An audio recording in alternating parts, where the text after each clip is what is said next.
Now, did you know that there is a library in Denmark where you have human books? Did anyone know of human library? You did. They are human books with whom you can have conversations that you would not normally have access to. And these group of human books are made up of a group of society which often faces prejudice because of their beliefs, social status, or ethnic background. So it's easy, right? You want to understand about something, talk to the human beings who embody it. And this also kind of reinforces one powerful fact, that every story that has ever been written, or is being written, or will be written, is born out of human experiences. Experiences are very powerful because they are not theoretical. There's always something that someone has gone through. They are practical. And even though as humans, we have shared experiences. We have the joy of meeting someone we love, the pain of losing someone we love. Yet, our unique understanding about that experiences, our learning, creates different variations of that one experience. Our unique understanding about life creates numerous variations of one single experience. So within this one dimension, there are multiple different dimensions. Or in a simpler way, we all have a unique point of view. The way I'm looking at the world right now is completely different to the way you are looking at the world, or the person sitting next to you. In Vedanta, which is a spiritual philosophy and believes in one consciousness being an observer, this phenomena can be said as infinite beings, infinite consciousness.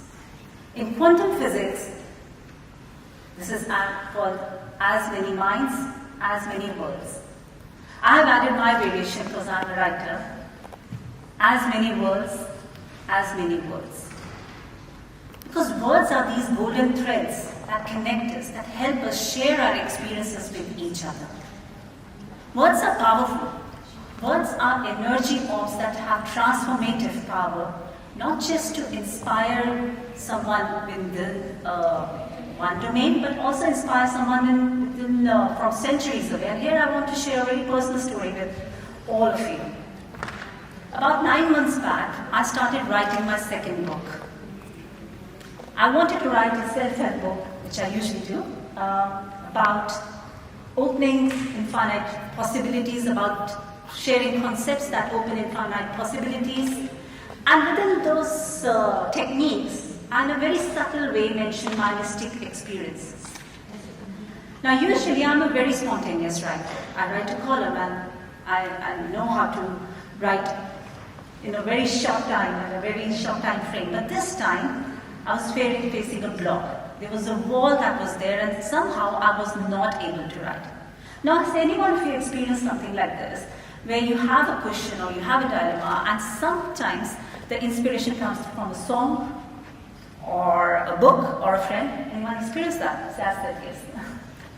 Well, in my case, the inspiration comes from dreams, which is where I usually get my answers from.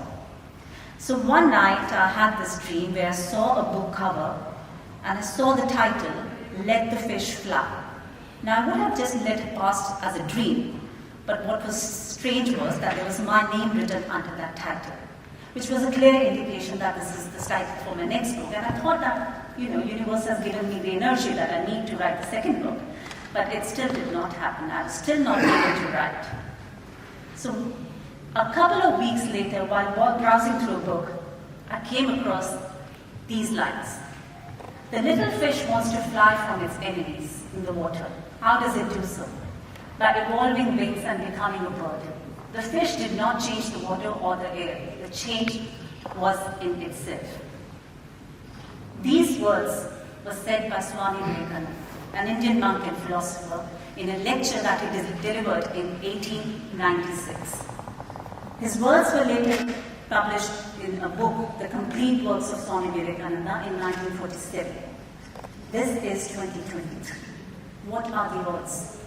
Did you think when Swami Vivekananda was sharing these words, he thought that someone reading these words after 100 years, more than 100 years, would be inspired and they would become an answer for their question? Because that's what they did to me. They led me into deep inner contemplation about what was my truth. What was it that I really wanted to share? What was I missing? And that's where I found out that what I was sharing as in a very subtle way, my mystic experiences, were actually the essence of who I really was. And everything else had to stem out of that. I started writing my story, my book, as short stories, fictionalized short stories based on my experiences under a larger narrative. I even painted the cover just as I had seen in my dreams. And this is the book that is going to launch next year. So apart from marketing my book, which is about to launch, what I'm really trying to say here is that words are powerful. Don't be limited into thinking who can be inspired by your words, because you don't know. Maybe the people who are need to be inspired by your words have not been born yet. Maybe they'll be generations after who will be inspired by your words. But for that, you have to write from the core of your truth. Words written from the core of experience are transformative energy orbs. Now I know we have Nandaji here, and he's a Sanskrit scholar. But is anyone else familiar with Sanskrit language? Yes, you all are. Now I am a student of Sanskrit, and I find it very fascinating that in Sanskrit, very complex theories are, concised in the most shortest words. They are mantras. And we all know that when we chant these mantras, they are transformative, not only for our mind, but also for our body. They are words at the end of the day. What makes them different? The difference lies in the energy that's put in those words. The difference lies in the amount of inner contemplation that has gone while writing those words. And we all can energize our words in quite a similar way. Most of the time, we believe that our experiences are not good enough. Our learning is not powerful enough, but you don't know. If in 1 minute, if in 60 seconds, each one of us can generate a learning, a new learning, by just talking to a stranger, imagine the amount of learning that we can give out in the world by sharing those experiences that have come through us, through our core truth. Because words, they can sometimes be healers, they can be inspiration, they can be catalysts for change, or they can be knowledge portals, just as they were for me. There is a reason why these books are still bestsellers. There is a reason why we still are inspired by these words, because the words written in these books were written from core truth after a deep contemplation. So what I really want to say at the conclusion is, it's good to write. It's great to write. That is what we are trying to do here, inspire people to share their stories. But before you start sharing your story, go deep within and ask yourself, what is my truth? What is it that I have learned in life? Discover your truth. It may be completely different to the person sitting next to you. It may have never been shared before. But that's what books do. They bring a new insight for us. They elevate the society to a new knowledge. They inspire people in ways they have never been inspired before. And once you do that, you will not only energize your words, you will help other people energize their words. And this thread of inspiration, this human bond that we have been born with, this life that has been given to us as a privilege, that will carry on the way it is supposed to carry on, through stories.